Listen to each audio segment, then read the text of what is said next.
Back to another edition of the Night Report podcast. I'm your host, Mike Broadbent. Joining me once again is my co-host, Richie Schneiderite, and Rutgers beat reporter, Craig Epstein.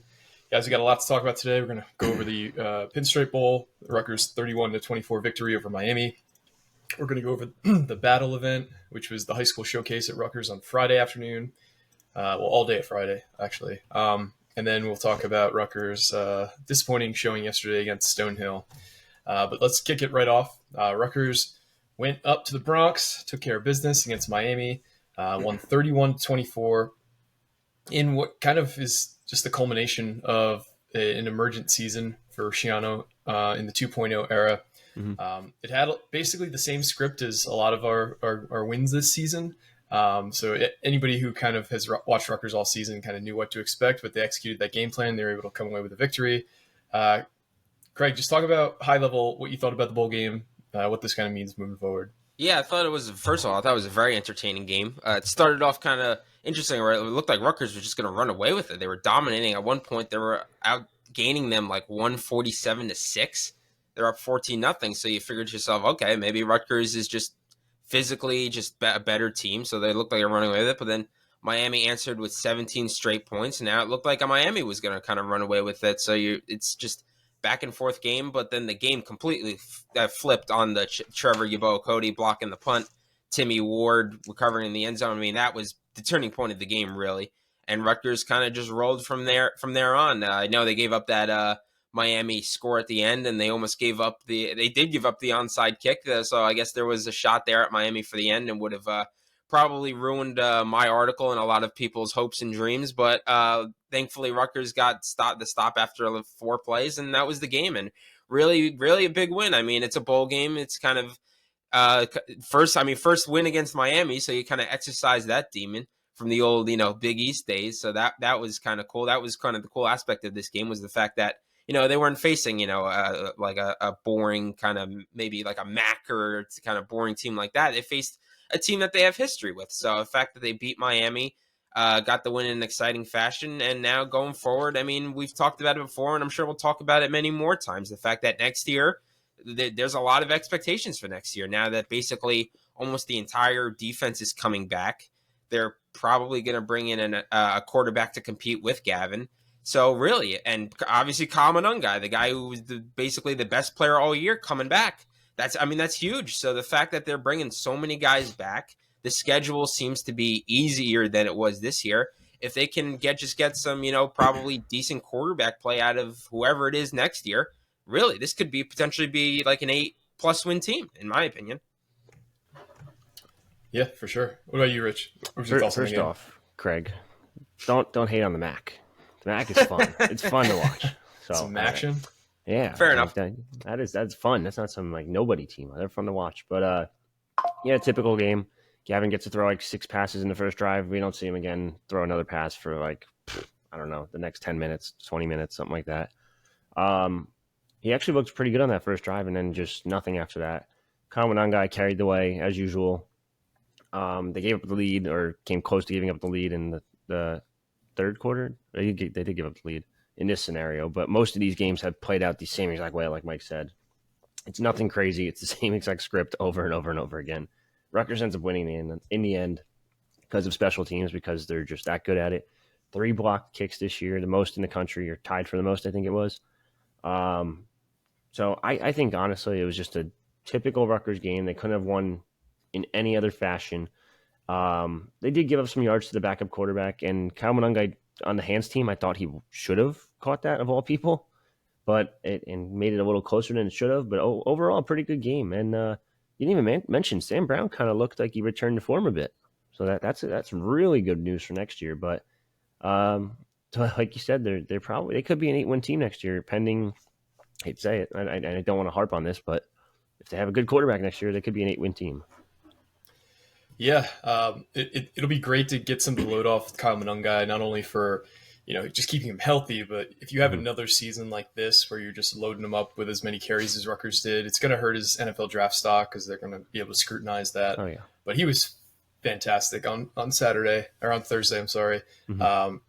Just was that guy who kept building steam as the game went on. Those carries that would have been 2 yards in the first quarter turned into 8 yards. He had a few breakaway runs late in the game. He was just everything that you would have hoped he would be, given he had a month off. And Sam Brown, like you said, 100%. He looked like a different player somehow in just a 4-week span. Yeah. And we talked about the injury he had was not easy to come back from. Those Liz Frank foot injuries, sometimes it takes guys 2 seasons to come back from.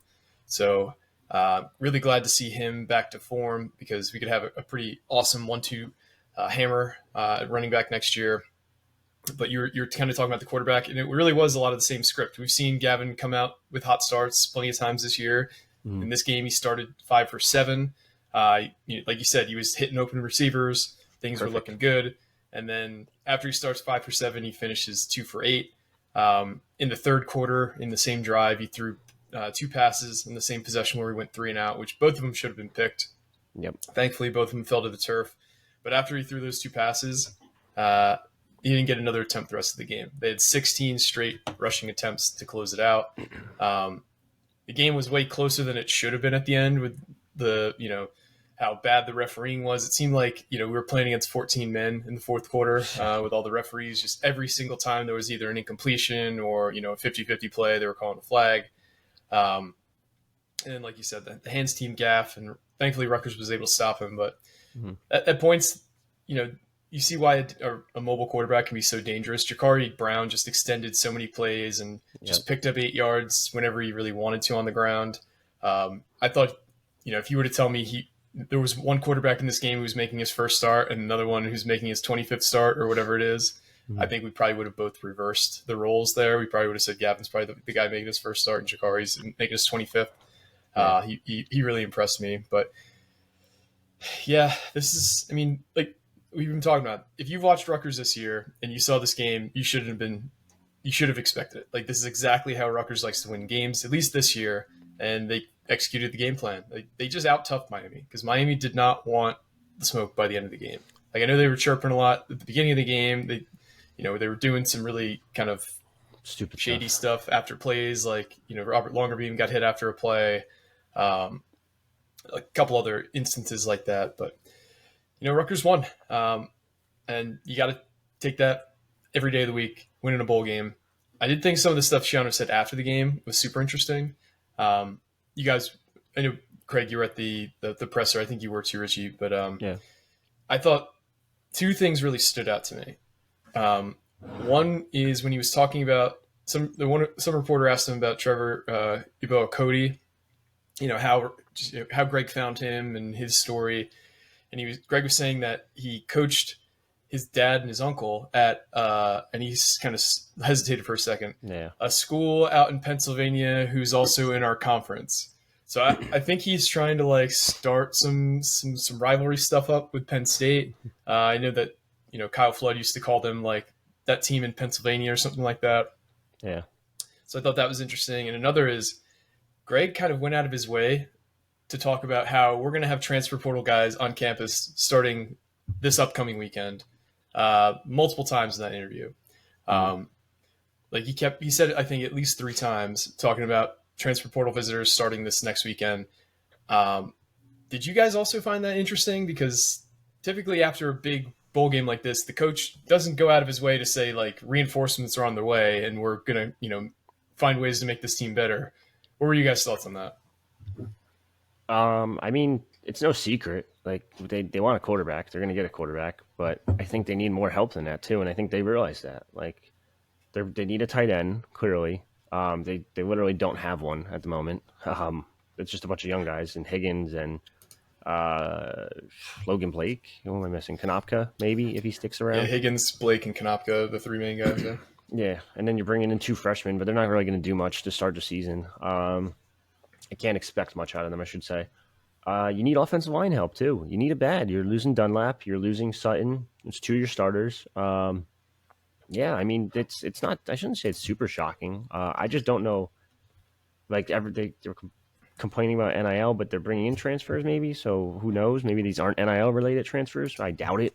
Almost everyone is. But I don't know. It's going to be interesting to see what they do and how they kind of rejuvenate this offense. But I think quarterback's priority number 1. They need a quarterback. Yeah, it is. I feel I always end up circling it back to the Jets, but it's a little bit like the Jets where you just you're just like the Jets, where they figure you just want to be better safe than sorry. Where the Jets thought they were a quarterback away coming into this year, go out and get Aaron Rodgers. Unfortunately, Aaron Rodgers, goes down 4 plays in, and now all of a sudden you find out all the holes that the Jets had. So it turns out they weren't a quarterback away. So that's why if you're Greg Schiano, you want to get out ahead of this thing. So find out, like you said, Richie, find maybe some tight ends, find offensive linemen, defensive tackles. They probably need some inner defensive linemen. Wherever you might have a hole, just try and find where you can plug that in, because like we can say, you're quarterback away, or just bring it all back and it'll be the exact same thing. But sometimes that's not how it works out, between injuries, between way things work out, where although we can think or say that next year should be an 8-win team, that you just never know. So that's why it's better to just be safe than sorry and just get out ahead of things. Otherwise, you'll end up like the Jets, and they're missing the playoffs. Yeah, and we've seen time and time again how a good quarterback play can really be a mask of a lot of deficiencies on a team and be a good deodorant for, how many wins do the Chiefs have with league average quarterback play this year? Probably 5. Yeah, maybe. Same thing with the Bills. How many wins do they have with league average quarterback play? They're not in the playoff hunt. There's so many teams that are propped up by good quarterbacks, and Rutgers has never really been in that situation where they had a quarterback who can hide deficiencies elsewhere. Like, people talk about receivers getting separation, or, different, like, our right guard's not very good. We're getting pressure there constantly. Like I'm just making stuff up at this point, but like a good quarterback could overcome those things. A good quarterback throws guys open. A good quarterback knows, okay, this guy's a little slower than this DB. We need to, maybe call an audible, get like whip route going. Maybe we don't have the autonomy to do that. But my point is, a good quarterback can overcome players that aren't as good as him alongside of him. And I feel like everybody along our offense is kind of at least Big Ten average at this point, outside of tight end, I would say. Maybe you could argue our wide receiver group in general isn't, but they're not like the worst in the Big Ten either. Like, we need to upgrade the quarterback play significantly next year, and that could be Gavin. Maybe he makes a big jump this offseason. Maybe it's Ethan Kaliakmanis. Maybe AJ Serace comes in and is the way more advanced than the staff would have ever hoped. But I do think we'll get an upgrade in QB play, because I don't think the staff is stupid. I think they kind of had to go with Gavin this year because that was their best option. They kind of put all their eggs in that basket this year, maybe for better or for worse. I think they should have taken a transfer quarterback, but they didn't, so it doesn't really matter. I think they realized that this isn't good enough, and that's why you take a guy like Kaliakmanis on a visit before the bowl game, because they know that this can't be the only guy you have going into next year, because if he's the same guy he was this year, he's not going to play that next year. I guarantee you that. He cannot play at this level in 2024. And I'm sure we'll get his commitment announcement afterwards this podcast. But Richie, what are you hearing about Ethan? Before even that, number one, just after talking to people at the bowl game and stuff like that, you could tell for a fact Greg Schiano knows he needs a quarterback. So all the Gavin lovers, like, it's clear as day. He knows he needs a quarterback. There's been a ton of talk that they need a quarterback in order to get to that 8-win or more mark. Yep. Everyone's been saying it. Everyone. So I'm telling you right now, there's going to be competition for Gavin, no matter what. Not just AJ Serace. They're going to bring in a transfer. It's probably going to be Kaliakmanis. It's just a matter of waiting for him to commit. They're going to probably do it in the new year, if I had to guess. Maybe today, probably not, if I had to guess. But also, the game plan is probably not going to change. It's probably going to be very similar to what they do now. They're still going to run the ball down teams' throats. But the fact that if you have a quarterback that can hit over 50% of his completions, it opens up the offense a hell of a lot more, and it opens up the running game, and it opens up this. It's going to make a hell of a difference, and I really just don't think Gavin's the quarterback next year. I think they're going to have probably Kaliakmanis, if I had to guess. But like you said, maybe AJ surprises and just comes out and beats that guy. Yeah, and like Kyle Monangai had a well-deserved MVP performance on Thursday. 163 yards and a touchdown. Probably could have had more if they didn't give Gavin all those tush pushes. He had 9 carries for 9 yards and 2 touchdowns. Yeah. He had 14 missed tackles on his carries. Mm-hmm. And that's been the constant theme, is like, it's not that Gavin's rushing ability opens up lanes for but that's Monungai. what other people are telling me. It's that Monungai is so good at making guys miss, like in a phone booth, that he's able to create chicken salad out of chicken. You know what? He's just a run that would be for most guys a 0-yard gain would be a 5-yard gain for Monungai. He's just constantly able to make that first or second guy miss, and that's why you see him put up these big rushing totals, because when you constantly do that and you have that one guy in the open field you can make miss and there's nobody behind him, that's how those 9-yard gains get turned into 50-yard gains. And that's what he's really, really good at.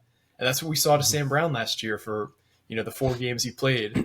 He had that same ability, and then he got hurt. And so we have 2 guys, if they're fully healthy, who can make people miss in the open field and behind the line of scrimmage. So that's just really exciting because, you could be a power back, you could just be a pure speed guy, but there's not many guys who can just kind of have the, lateral movement skills to make defenders miss in the open field when they have you dead to rights. Get a guy that can hit a mid-level pass, intermediate level pass, Mm-hmm. and then it opens up everything. I was gonna say I'm pretty confident if Rutgers can just get a 60% completion percentage from whoever the quarterback is next year, I'm pretty confident they could be an 8-win team next year. I'm not even asking for that high. I'm just asking for over 50. Yeah, I agree. I think Shiano getting all these guys to come back, he knows next year is a very unique opportunity in the Big Ten, where you have a senior-laden group all coming back, riding this emotional high coming off this bowl game.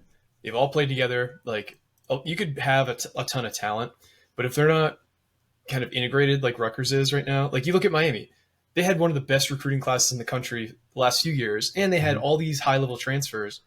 But between the mentality of like, me, I just want money, and they're just not in sync out there on the field, they underperform. And you've seen that across the board with Texas A&M. You've seen that with USC this year. They look like total shit, and they had arguably the best player in the country in Caleb Williams.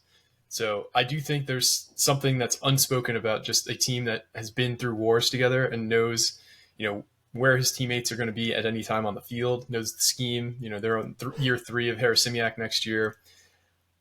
He knows that next year is the year to make a leap. And I'm not saying it's going to be 2006, but it is setting up similarly where you have so many guys returning to a team that already kind of broke through the year before. And you just can't miss out on those opportunities because you don't know when the next time you're going to get this kind of chance in the Big Ten. Yeah, pretty spot on. Anything else about the bowl game or the season in general that you guys wanted to hit on before we talk some hoops? Not that I could think of. I mean, really good crowd showing by Rutgers. There was a ton of people. They actually had the upper deck side on Rutgers' side of things actually opened up which was interesting because the Miami side wasn't open up, or if it was, there's just no one up there.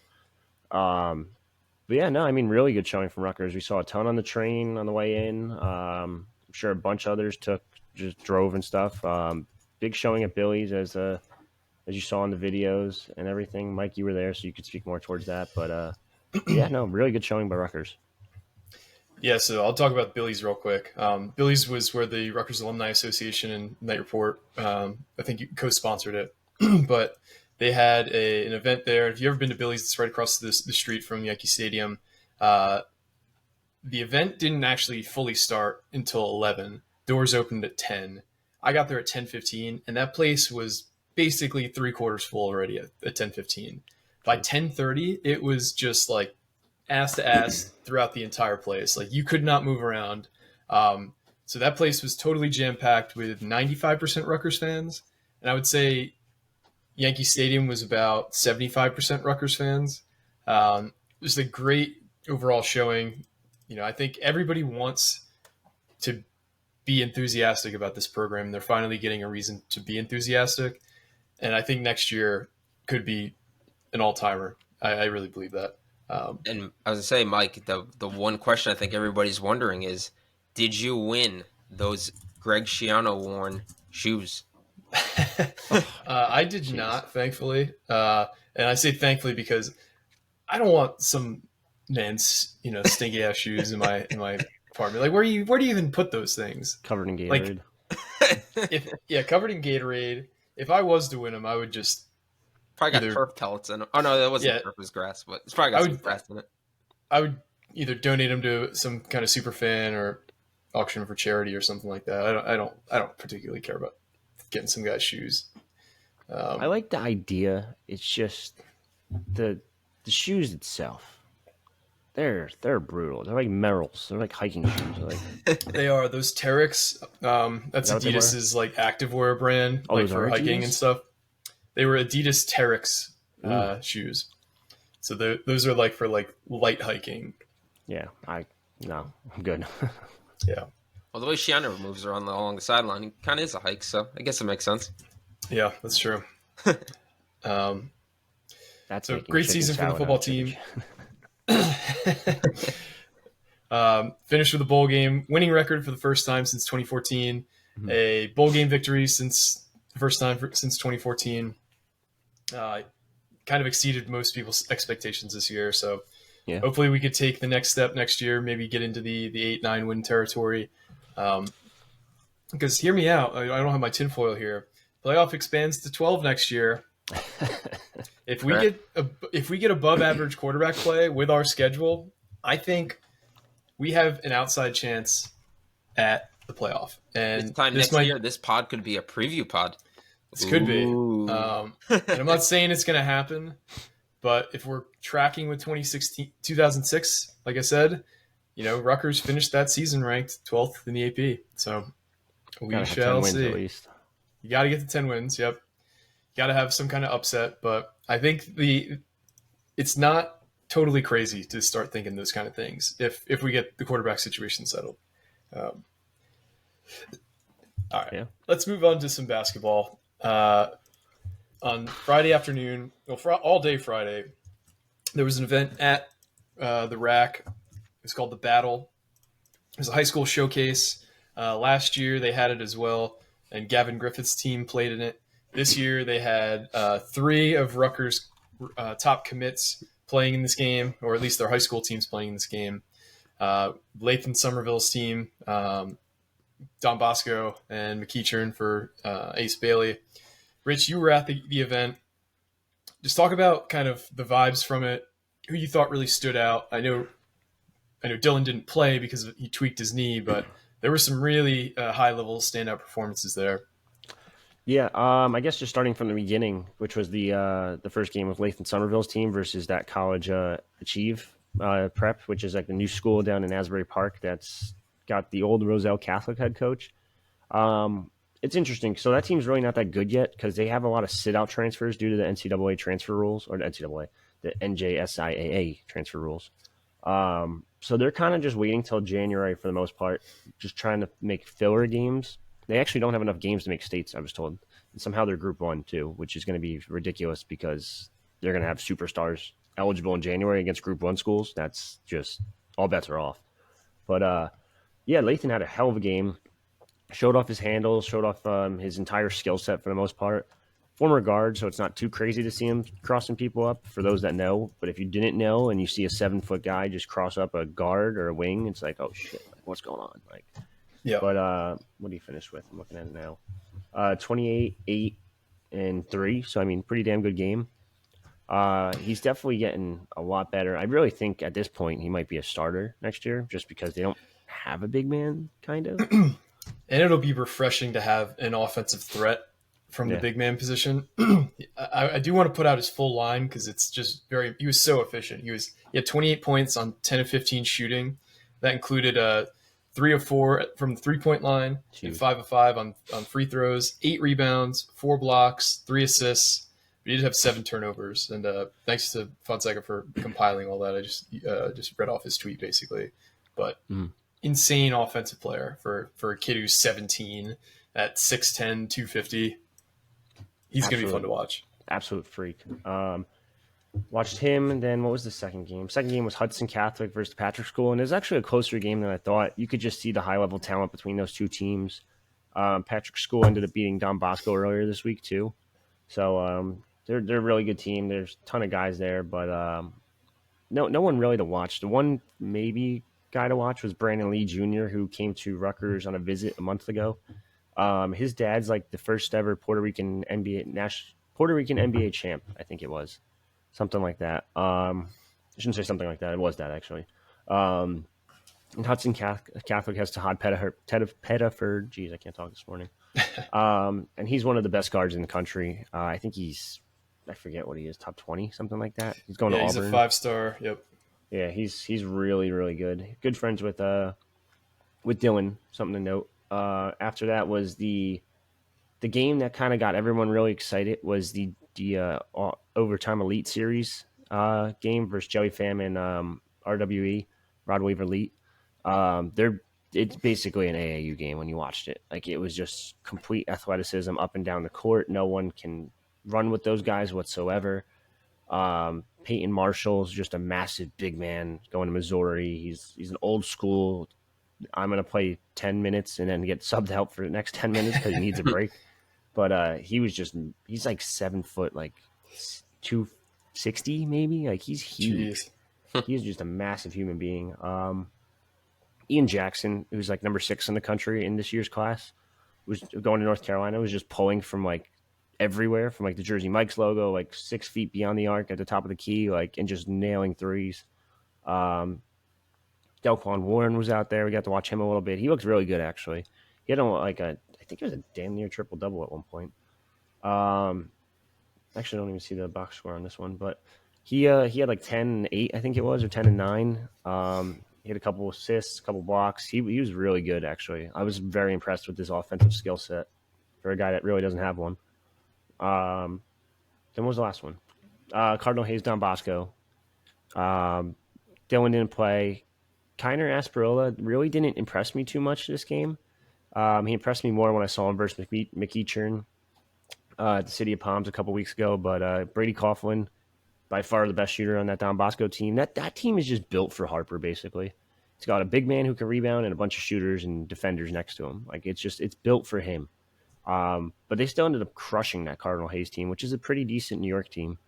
And then last but not least, it was the big game. And that's when everyone kind of showed up in the crowd, because the crowds were empty for like most of these, I should say. Like, Lathan Somerville's game had no one at it. Mind you, 2 p.m. was kind of early on a Friday. The next game didn't really have a lot. And then all of a sudden, like, Overtime Elite had a lot more people because everyone gets excited with all this dunks and the deep threes and all that. And then all of a sudden, that last game, it just started filling in more and more with more Rutgers fans than anything. You just saw seas of red in the rack, which isn't unknown, but it was kind of cool to see. And Ace starts the game off with a slam dunk, runs into Brandon Knight. It was kind of hilarious because Brandon Knight's like screaming at him, like, "Yeah, let's fucking go!" Blah blah blah. He's like pushing him back on the court. Like, it was something. And then he proceeds to drop 40 points, and it was just like, geez, like he legitimately hit one from the Jersey Mike's logo. Like, it was insane. Like, absolutely. It's just his athleticism is just another level. And he struggled in the first half, I thought. He had a struggling 19 points in the first half. Like, it's crazy to say that, but then all of a sudden, like, the Camden baseline, I'm trying to think who it was. It was just a bunch of fans from Camden, I guess, and they were just chirping him, and like, he missed a shot, and he, like, you saw him look back and like say something back to him, and it just like clicked with him, and it was just like, that's it, I'm taking over. And he's hitting fade away, step back threes. He's hitting fade away from the baseline. He's hitting deep threes. He's dunking on people. Like, he just literally could not miss. It was incredible. He still needs to, and then like on defense, he had that one possession where he had 2 blocks in the same possession. Like, he's just a freak athlete, and it's going to be, there's no other way to describe it. Like, he can be as good as he wants to be. And you see people tweeting out, Jonathan Givnoy, who's like the NBA draft analyst for ESPN's tweeting out like potential number 1 pick in 2025. Yeah, like this. Jonathan Givony, yeah. Givony, yeah. Absolutely insane, like, to watch that play in that game and everything. Great event. Yeah, and it seemed like Ace was kind of like, almost like, he brought out his best after people were challenging him and talking shit. And it just seemed like he just had that kind of like Mamba mentality, for lack of a better term. Like, okay, you want to see something? I'll show you this. Let me pull up from, the logo. Let me pull up from the corner. I'm just going to drive the lane and kind of do whatever I want. And we've seen that plenty of times. And he had like this really impressive fadeaway along the baseline too, where he did like a move that I don't even really know how to call it. It was almost like a crow hop step back. Yeah. Like, just he has so many moves, and these guys, if you follow any of them on Instagram, and I say them like our recruits in 24, they are like constantly posting just like pictures of them in the gym at like midnight. Like these guys work their asses off, and it shows. Like you don't develop that many moves that you can call upon at any point without working. And Ace definitely has worked his ass off to get where he is. I think he is arguably the best player who's ever going to put a Rutgers uniform on. And I know that that's the debate. Like to see that kind of performance, that is basically just like watching an NBA player out there against a bunch of kids. Like how many of our 2024 recruits, based on the performances you've seen this season, Rich, because you've seen all of them, all the top guys now, at least once, how many of those guys would start right now on the Rutgers basketball team? Like if they were just dropped onto this team in the middle of the season, how many of those guys would start the following game? Out of the 2024 class? Yeah. All of them? No, I you mean say all of them. Yeah. You mean over under 2.5? Over. Yeah. Over. I think obviously Dylan, Ace. We're talking about the Rutgers recruiting class, correct? Yes. Probably Lath. Maybe not with Cliff currently. Maybe probably Dylan Grant, just because you need rebounding, and I don't know. It's weird. I'd say over. I'd say probably 3. 3. Yeah, it's tough because like you can't replace Cliff. Jermichael Davis is pretty good. Mawant Mag's hard to replace too. That's the issue. Like it depends really what you're looking for in terms of like that role, that wing player. But at least 3 in the top 8 of the rotation. Easily. Yeah. I mean, I think all of them are in the rotation next year, 100%. All 5 of them. Even Dortch? Yep. I think he'll be in there. They don't have a backup 4. Yeah, I do. My main concern about next year is that you're seeing it now with like USC. Like you can't just only have freshman guys. You need to have some kind of experience around them. And I think we'll have that with Mag and Jeremiah Williams and maybe a little more seasoned J. Mike and Gavin Griffiths and a few other players. But we do need to be a little bit balanced, and I hope we don't have too much reliance on freshmen. But we could always get transfer guys into it. You never know who's going to be on the roster until the season starts. So, yeah, I mean, you're going to be guard heavy. You're going to have wings. You might. It depends. It really depends on what happens because you never know. Because look at what happened with Mulcahy and Spencer. We thought they were coming back next year, and then what was it? May and June hit. It's like, it's crazy. They definitely need a big man transfer. I feel like, but I could trust Lathan out there a little bit. Woolfolk needs to develop his game a lot more. We don't know what Emmanuel Ogbo can do yet, so it's still a lot of like determining what this team is this year still. Man, I can just have the thought looking at Lathan's stat line. It's like, everybody's going to be so keyed in on Ace and Dylan. The fact that you can have somebody like Lathan who could probably also take over a game is just incredible. Like, it just makes it just so much more exciting. I wouldn't count on him taking over next year. Not taking over, but he can like, he can get his. Yeah. I don't think he'll see, like, he had a good game, don't get me wrong. That College Chiefs team is bad, like I said. They have a lot of sit-out transfers right now. He still had a lot of turnovers. He's still figuring out his game. So, like, people are like, why is he not top 30? Look at that performance. And I'm like, all right. That's why you don't base one performance off a ranking. Like, that's not how it works. He had a good game, but he still also had some struggles, too. Like, he didn't have that many rebounds. He's kind of the star player of that team, too. He's in a weird role right now. Like, he's going to have to shift back from, like, going from their go-to option to, like, now a third or fourth option, maybe even next year. It's going to be an interesting switch for him. And I need to see more rebounding out of him. Like, I need to see him use his body a little more down low. Just be able to box people out and not just use your weight and your strength. Like, you need to actually, like, box people out for a change and put your body in front of them. Because I think once you get to this league, it's a different animal. Yeah, absolutely. It's a grown man's league. Probably the most physical league in college hoops. So you really do need to have a developed body. And we've seen guys, Gio talked to us about it and just how much the strength and conditioning program really can mold freshmen in the summer. Like, I think Gio said he put on like 20 pounds of muscle in the first few months he was here.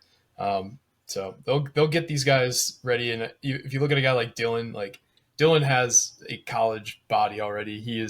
We've heard people talk about him having like the most developed body for a guard in high school right now. And I don't think that's far off. He is solidly built. He takes a ton of contact constantly at the rim. He's kind of got the contortionist ability to kind of get a good shot up regardless of, how a guy defends him and if there's help brought on. So I do feel like we're in pretty good hands there. I think Lathan has a developed enough body to play in college. But yeah, that's a big concern for most freshmen for sure. When you were there, were you hearing any kind of rumblings, Rich, about any kind of recruiting information regarding Rutgers? Nothing crazy. Like, there's obviously a bunch of different high school kids there. Big name high school kids, specifically from those teams that were there too. But no, I mean, Rutgers isn't going to be like a one and done thing. I don't think. I was talking to someone who told me Brandon Stores Jr. This is already on our boards for a couple days now. Is down to Georgia Tech or Rutgers. Stores Jr.'s dad played for Steve Hayden College. Sounds like it might be Georgia Tech slightly, but it's really hard to tell because he's such a New York-based kid. His entire family's from New York. His dad played in New York. His uncle coached Manhattan last year as interim head coach. He's currently NJIT's lead assistant. So I mean, it's going to be an interesting one too. He's number 45 in the country, I believe, or 48, something like that. So he's going to be one to watch, and they're not done. Like Trey McKinney's like heavily considering Rutgers. He's number 12 in the country. Darius Acuff is number 13 or 11 in the country, something like that. Mm-hmm. And he's considering Rutgers too. He'll be on an official visit soon. They scheduled Jalen Harrell, who's a top 100 kid, on an official visit. Like, this isn't going to be like a one and done. Don't get me wrong. Like, I'm very excited for this 6-month span of Rutgers basketball next year. But, and I think we can also talk about the fact that some of the got an argument on Twitter with an NJ.com writer, Craig. So no offense, but good. Wasn't me. I know it wasn't you because you would never call someone not a one and done. Maybe in a G League to start a potential G League guy in Ace Bailey. Oh, I lost my shit on that one. I was like, who the hell says that? And did you not see them on Saturday? Oh, you didn't because you didn't go to the game because you sent your lackey who was sitting next to me. But besides the point, yeah, no, nothing else really. It's all relatively quiet. Everyone's just kind of waiting till next year at this, especially after watching that Stonehill game. I think everyone's just like, next year. Yeah, it's a good transition because that was on the precipice of disaster on Saturday. Rutgers won 59-58 against Stonehill, who is a team that ranked in the 320 or the 350s, I think, in net ranking. It would have been the worst loss of any team this season, any team that has any kind of postseason aspirations anyway. This would have been worse than Lafayette. This would have been worse than any game in recent memory. Stonehill has faced a lot of really good teams this year. They played Miami, they played UConn, they played one other high-level team. So this is a team that kind of knew what a good team looked like, and they took it to Rutgers. Like, this is a team that had like no size, and we couldn't dominate in the paint. This is a team that liked to shoot a lot of threes and didn't even have that good of a shooting performance. It's just Rutgers continues to have this like backslide. Like, they can't hit shots around the rim. Like, I thought Cliff had a good game despite us not really trying to go through him. He got fouled I think 12 times. He had 18 free throw attempts. He went 11 for 18. But nobody else could hit a shot, it seemed. Like, I know Derek Simpson hit the game winner, but I think before that he was like 3 for 13. He continues to have a bit of a slump this year. I know Gavin Griffiths took 5 shots and didn't make any of them. Noah Fernandez took 4 shots, didn't make any of them. What in your guys' estimation is going on with this team? Like, this is legitimately concerning at this point. Yeah, they just can't shoot. I mean, it's just watching like a team trying to run in a modern NBA offense that just cannot shoot. It's honestly it's hard to watch at times.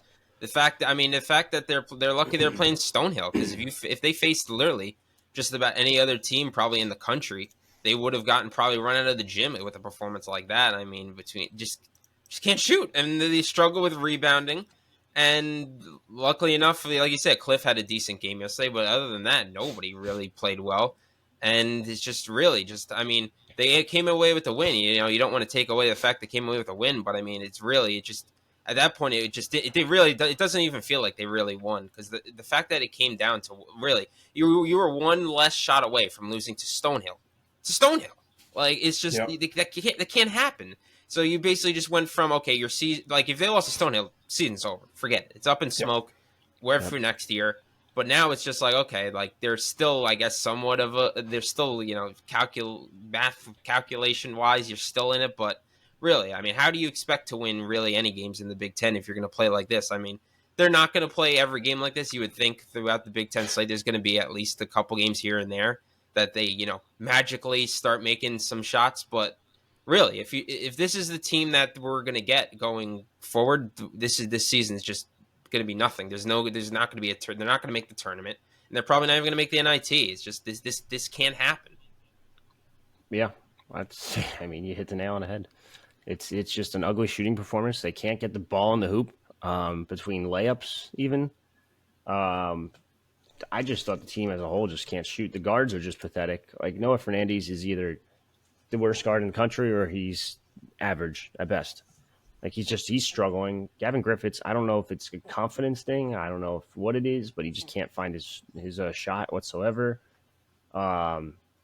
Derek, before that game winner, was god awful. He's like 3 of 14 before that, or 3 of 13 before that. And combine that with the Mississippi State game, with almost the same exact thing. Like he's really been the last 2 games. He's been one of their worst players. Yeah, but I mean, take the victory lap where you can get it, right? Yep. I don't get that one. Yeah, it's been a tough season for Rutgers, and it's not getting any easier. It's non-conference is over. Rutgers finished 8-3 in the non-conference. They played one Big Ten opponent so far, and that was Illinois, and they had a non-competitive outing against them. And next week we play Ohio State and Iowa, both on the road. So this is going to be a rude awakening for this team, unless they can get things turned around fast. I know this is the time of year where it's just not – it's like an awkward time because they're getting time off to go visit family for the holidays. They're coming back. They're not even in session right now for school. So maybe you think you can convince yourself that they'll have a bit of a turnaround once the semester gets back rolling, but I just don't see any of the issues this team has as easily fixable. So I'm not the type who's going to say doom and gloom, but this team is significantly worse than I thought they would be this year. I was pretty high coming into the season, but this is a team that's got some serious offensive issues that I don't see how they fix in the next couple weeks. Yeah, for sure. I just can't believe how just none of them can shoot. It feels like other than Hyatt, who at some point just goes F it and just nails a 3. Like just Gavin can't. Like Gavin came into the I get he's a freshman and he's gonna need time, but Gavin can't shoot right now. It's just it's unbelievable. I just can't figure it out. I don't like saying freshmen need time in basketball. I feel like basketball, especially when you're that highly ranked, you should be able to just pop right in a lineup and be okay for the most part. I'm not saying you're not going to have struggles, but this guy's non-existent compared to his high school games. It's insane. That's why if Dylan and Ace come in and they start struggling shooting, I'm going to be convinced there's a voodoo curse on the Jersey Mike's Arena when you put on that uniform, because it's just it's crazy. I don't know what's going on. I mean, you're talking about the shooting. There's only one guy who's shooting better than 1 for 3 from 3, and 33% is what I mean. And that's Andre Hyde, who's at 36%. But the team in general is 29% from 3, 64.7% from the line, less than 40% from the field in general. We're not forcing nearly as many turnovers as we were last year. The rebounding numbers are what really kind of concerns me, is because, rebounding is typically a strength of this team, of Steve Peichel-led teams, and we're just getting dominated in the paint this year. I think we're averaging 3 fewer rebounds per game, and that's, if you look at how many cupcakes we played and how our rebounding numbers look against teams that have a pulse, Like, we're just getting totally dominated in the paint. And that's probably more easily fixable than the shooting woes. But you got to wonder, like, why that deficiency is even there right now for a Steve Pikiell-led team. Is it because they're relying on a lot of younger guys? Or is it because, some guys are having more trouble than others adjusting to playing that way? I don't have an answer. But the rebounding's issue has to get fixed first and foremost, because that is the most concerning by far of what's going on with this team. Yeah, it's kind of Cliff. Like it's just basically him and Mag. Like I don't know what Mag's doing. Like I don't know if he's scared or whatever because of the injury from last year, but his rebounding numbers are way down. They have no one else too. Like Wolf folks regressed. Like everyone's regressed. Like kind of, to be honest with you, it's nothing. I don't know. It's like a square peg round hole in terms of the offense too. Like the whole thing, like the whole speed. Like it's just they have the speed, they're just not using it like correctly. Yep. It's weird. Like it could be an ugly year. Yep. So we've kind of gone through a lot here, guys. Is there anything either of you wanted to hit on before we head out for the day? OG and a newbie. Welcome to the Knicks, I guess. It's a weird one. Yeah, I did. I mean, who would have thought a trade on what time was 1:00 on the day before New Year's Eve? Like, what a random trade. I don't get it. I still don't get it. I mean, whatever. You guys made yourselves worse. Sure. I think the Knicks are gearing up for another run at Donovan Mitchell. I think you guys are tanking. Tanking, yeah. Okay. I mean, look at it. Think about it. You just traded 2 of your top 4 scorers. What is it? I mean, what does that even mean? For OG, who's 3-and-D, Oh yeah, that's what you needed. We were trying to figure out some 3-and-D guys in the league not too long ago. There you go. There's one. You got Precious Achua and fucking Julius Randle down low. Sure. That should be fun. That should be that's must-watch basketball, let me tell you. How's things going over for you guys, by the way? I don't know. I can't talk. We're rebuilding. Anyway. Yeah, no, not the Big Ten. Kind of looks like shit in college football. Maybe the Big Ten wasn't that good this year. Let's say it. Yeah, I think we talked time and time again. We didn't really think Penn State was that good. They're just more talented than Rutgers, and that's kind of why they won that game. But Penn State is, under James Franklin, repeatedly, any team that's roughly equal or better talent than them, they just get, they look outclassed on the field. Franklin's not a good coach. He's a great recruiter. Yes. Ryan Day, I think a lot of rumblings about him not being, the guy might be true. I mean, they lost. They didn't really even lose that much talent into this game. Like they had Travion Henderson. McCord. They lost Kyle McCord, and they were starting Devin Brown, who got hurt, and they had used their, third or fourth string quarterback at that point. But other than Marvin Harrison and McCord were the only 2 guys they were really missing from that bowl game, and they just got dog walked. That game was ugly, but they were never really at any point looking like the better team. All the hopes really though rest on Michigan. You just got to hope that they pull through with the Big Ten. Maybe not, because I know a lot of people aren't necessarily fans of theirs. I'm not really either, but I'd rather have the Big Ten win a title than the SEC. So that's I just read the only way I'm looking at it.